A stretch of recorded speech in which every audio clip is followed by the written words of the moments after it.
नमस्कार साथियों। आज मैं बात करता हूँ आरजीएसएस के नियमों में कुछ संशोधन किया है। तो वो संशोधन क्या है उसके संबंध में आज चर्चा करूँगा। तो दोस्तों, ये आप स्क्रीन पे एक आदेश देख रहे हो। इस आदेश में ये बताया है कि राज्य से बाहर स्थित रेफरल चिकित्सालयों में चिकित्सा सुविधाएं उपलब्ध कराने के संबंध में। तो दोस्तों, इसमें यह है कि ये आरजीएसएस नियम आने के बाद अपने राज्य के कर्मचारियों की ये डिमांड थी कि राज्य में जो भी पदस्थापित कर्मचारी हैं और राज्य से बाहर भी पदस्थापित कर्मचारी हैं, उनकी ये मांग थी कि आरजीएसएस की सुविधाएं राजस्थान के अलावा बाहर के राज्यों में भी उपलब्ध होनी चाहिए, ताकि कर्मचारी अपना इलाज वहाँ सुविधा अनुसार करवा सकें। तो आज राजस्थान सरकार ने यह नियम जारी कर दिया गया है कि राज्य के बाहर स्थित जितने भी चिकित्सालय हैं, जो रेफरल चिकित्सालय हैं, उनमें ये आरजीएसएस की सुविधाएं लागू कर दी गई है। तो इसमें यह नियम 2013 के नियम 10 में दिनांक 16 जुलाई 2021 से पूर्व राज्य से बाहर स्थित निम्न रेफरल चिकित्सालयों में चिकित्सा सुविधा के संबंध में प्रावधान किया गया है। तो देखिए दोस्तों, ये लिस्ट दी हुई है 14 प्रकार के जो हॉस्पिटल है रेफरल, इसमें आप आरजीएसएस का लाभ प्राप्त कर सकते हो। यहाँ दिल्ली का एम्स है, बॉम्बे हॉस्पिटल है, क्रिश्चियन मेडिकल कॉलेज है। यानी जो आप स्क्रीन पे देख रहे हो, यह गुजरात के इसमें गुजरात के हॉस्पिटलों की संख्या ज़्यादा है। तो इसमें आरजीएसएस का नियम लागू कर दिया गया है। यह रेफरल है। आप इसके अलावा दूसरे हॉस्पिटल में जाओगे तो आरजीएसएस का लाभ आपको नहीं प्राप्त होगा। यह 14 प्रकार के हॉस्पिटल है, इसी में ही ये आरजीएसएस की सुविधाएं लागू की है। तो देखना है कि अब यह सुविधा अपन किस प्रकार प्राप्त कर सकते हैं। इसके संबंध में आगे कुछ नियम भी बताए हैं कि क्या कैशलेस है या अपन क्लेम कर सकते हैं, किस प्रकार प्राप्त करना है। तो आइए अपन पढ़ते हैं। इसके नियम 2 में ये बताया है कि वित्त विभाग की अधिसूचना दिनांक 16 जुलाई 2021 से राजस्थान सिविल सेवा चिकित्सा परिचर्या नियम 2013 के नियम 10 को संशोधित कर यह प्रावधान किया गया कि राज्य से बाहर आरजीएसएस में अधिकृत चिकित्सालयों में आरजीएसएस पोर्टल के माध्यम से रेफर कराए जाने पर कैशलेस चिकित्सा सुविधाएं देय होगी तथा बिना रेफर कराए जाने पर इन चिकित्सालयों में उपचार कराने पर आरजीएसएस दरों पर नियमानुसार प्रक्रिया से पुनर्भरण देय होगा। यानी इस नियम में यह संशोधन किया गया है कि अगर यहाँ से राजस्थान से जो आरजीएसएस का नियम लागू है, उससे हॉस्पिटल से आपके किसी भी रोगी को जो लाभार्थी है उसको रेफ़र किया गया है तो उसकी कैशलेस सुविधा आपको मिल जाएगी। लेकिन अगर रेफ़र नहीं किया है और आप सीधे ही इन 14 प्रकार के हॉस्पिटलों में आप सुविधा प्राप्त करने जा रहे हो तो आपको वहाँ कैशलेस सुविधा उपलब्ध नहीं होगी। वहाँ आपको पुनर्भरण के लिए दावा क्लेम करना पड़ेगा और वो है आरजीएसएस पोर्टल पर। तो आरजीएसएस पोर्टल पर क्लेम किस प्रकार किया जाता है उसके संबंध में मैं भी आपको बताऊंगा पूरा, जो अपन को आरजीएसएस पोर्टल ओपन करके देखना पड़ेगा। तो उसके मैं आपको बताऊंगा। तो आइए नंबर 3 में क्या बताया है कि राज्य के बाहर स्थित उक्त चिकित्सालयों द्वारा अभी तक आरजीएसएस के अंतर्गत कैशलेस चिकित्सा सुविधाएं उपलब्ध कराने की सहमति नहीं दी गई है। यानी कैशलेस सुविधा उपलब्ध वहाँ नहीं है, वहाँ केवल और केवल क्लेम ही किया जाएगा। यानी पुनर्भरण के लिए अपन को दावा प्रस्तुत करना पड़ेगा आरजीएसएस पोर्टल पर।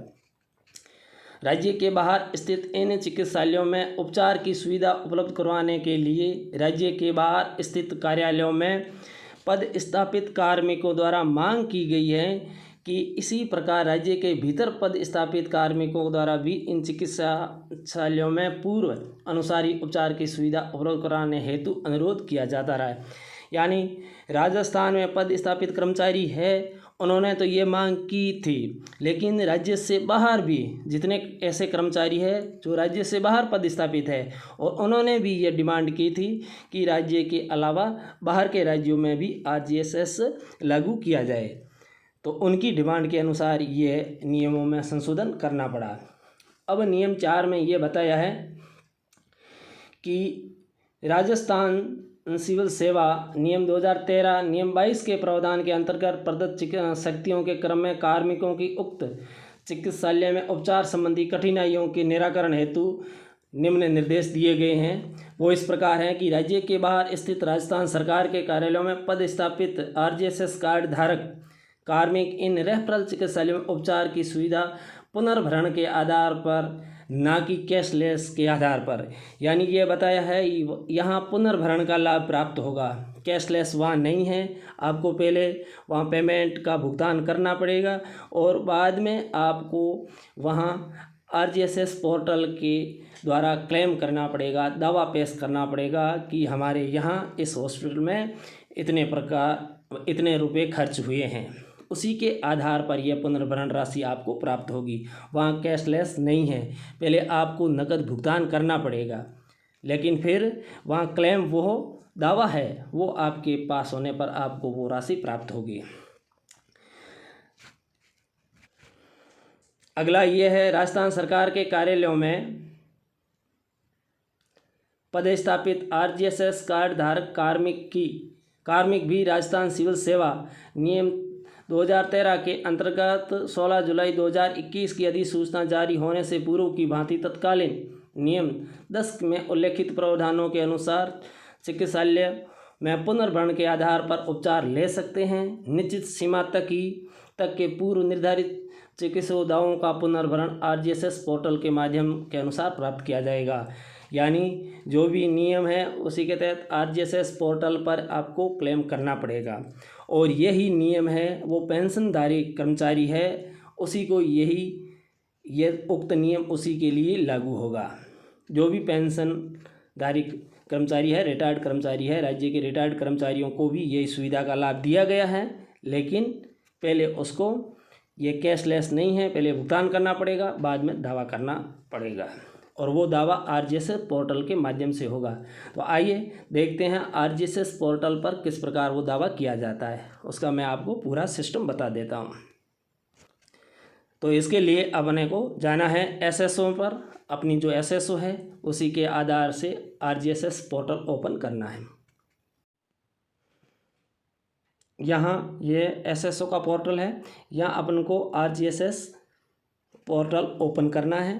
अगर आपके डैशबोर्ड पर नहीं है तो अदर एक्टिव ऐप में जा कर के RGSS आप उनके द्वारा सर्च कर लीजिए। मेरे यहाँ है राजस्थान गवर्नमेंट हेल्थ स्कीम, इस पर आपको क्लिक करना है। यहाँ क्लिक करोगे तब इस प्रकार का यह डैशबोर्ड ओपन हो जाएगा। तो दोस्तों, इन बाकी सभी के बारे में आपको ध्यान है, और मैं आज आपको बताता हूँ सीधा पुनर्भरण के लिए रिम्बर्समेंट यानी दावा। यहाँ आप इस पर क्लिक कीजिए, जो लास्ट में दिया हुआ है रिम्बर्समेंट, इसी पर क्लिक करना है। इस पर क्लिक करने के बाद ये ओपन हो रहा है। यहाँ इस प्रकार का ये डैशबोर्ड है रिम्बर्समेंट का। तो यहाँ दोस्तों देखिए कि रिम्बर्समेंट मॉडल आपको यहाँ सेलेक्ट करना है। इस पर सेलेक्ट करोगे तो new claim, track your claim, यानी आपको अगर पहली बार आप क्लेम कर रहे हो तो न्यू क्लेम पर क्लिक कर दीजिए।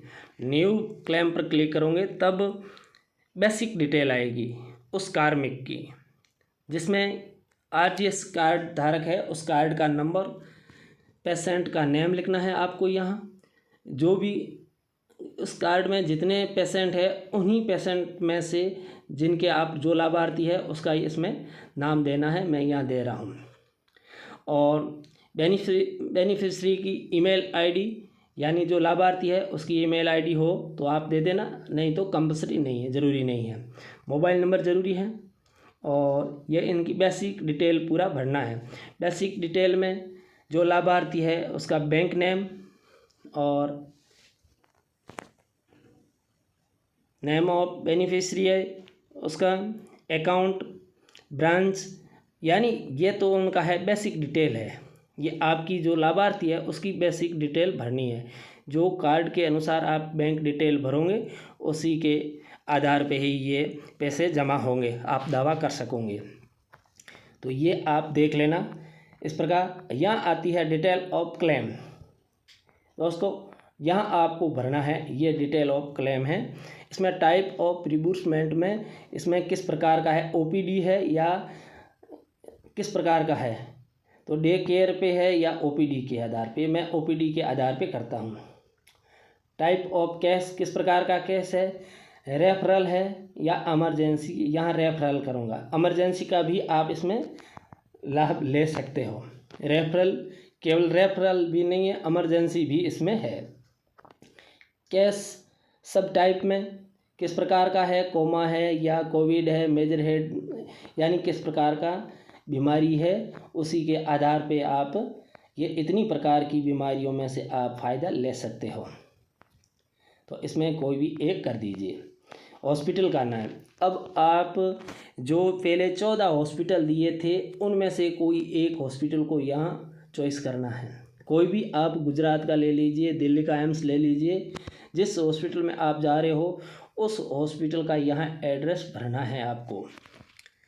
और हॉस्पिटल के कॉन्टैक्ट नंबर, स्टेट कौन सा है, डिस्ट्रिक्ट कौन सा है, palace, pin code, doctor name आएगा यहाँ, और ये डेट आएगी, एडमिशन डेट और डिस्चार्ज डेट, जिस दिन आप भर्ती हुए हो हॉस्पिटल में उस दिन का, और जिस दिन आपको रिलीव किया है उसी दिन। डिस्चार्ज और एडमिशन की दोनों की तिथि यहाँ भरनी है, कितने दिन हॉस्पिटल में एडमिट रहे। उसके बाद आप आइटम ऑफ डिटेल्स, यहाँ ये सभी प्रकार के बिल वगैरह यहाँ आपको अपलोड करना है। डॉक्टर विजिट उनका चार्ज कितना हुआ वो यहाँ आपको अमाउंट भरना है। और दूसरा है इन्वेस्टिगेशन चार्ज, वो भी उसमें डॉक्टर के अनुसार यहाँ लिखा जाएगा कि उसमें चार्ज आपको कितना लगा, और मेडिकल चार्ज कितना हुआ टोटल। अब यहाँ आपको परसेंटेशन का यहाँ डॉक्यूमेंट भरना है, और मेडिकल बिल भी यहाँ लगवाने हैं। सबमिट वोट रिपोर्ट और इन्वेस्टिगेशन, वो भी यहाँ आपको फाइल अपलोड करना है। और एक यहाँ कैंसल चेक भरना है आपको, जो आपका कैंसल चेक है वो यहाँ डालना पड़ेगा। इस प्रकार यह भरने के बाद टोटल आपका क्लेम है, वो दावा आप कितना अमाउंट में कर रहे हो वो टोटल अमाउंट यहाँ भरना है। अब ये एक बात इम्पोर्टेंट इन्होंने बताई है कि दावा प्रपत्र के साथ सबमिट समस्त दस्तावेज मूल दस्तावेजों पर आधारित है। इस दावा प्रपत्र में मांगी गई राशि का पूर्व में अन्य किसी स्रोत से पुनर्भरण प्राप्त नहीं किया है, और ना ही अन्य स्रोत से पुनर्भरण हेतु दावा प्रस्तुत किया जाएगा। दावा पत्र में भरी गई समस्त सूचनाएं सही एवं प्रमाणित है, और इसके बाद में आप इस पर टिक करोगे। टिक करने के बाद आप सबमिट कर दोगे। तो इस प्रकार यह क्लेम भरना है आपको। यहाँ ये RGSS पोर्टल पर है, इनको सही से भरें। और इतना भरने के बाद जो आपने जितना अमाउंट भरा है वो आपके अमाउंट अपने खाते में आ जाएगा, जमा हो जाएगा। तो दोस्तों ये इस प्रकार अब राजस्थान सरकार ने RGSS नियमों में संशोधन किया है। कर्मचारियों की मांग थी, उसको सरकार ने अच्छी तरह से उनका सलूशन निकाला है, हल किया है। यानी सरकार कर्मचारियों की फ़िलहाल बहुत अच्छी तरह से सुन रही है। दोस्तों धन्यवाद।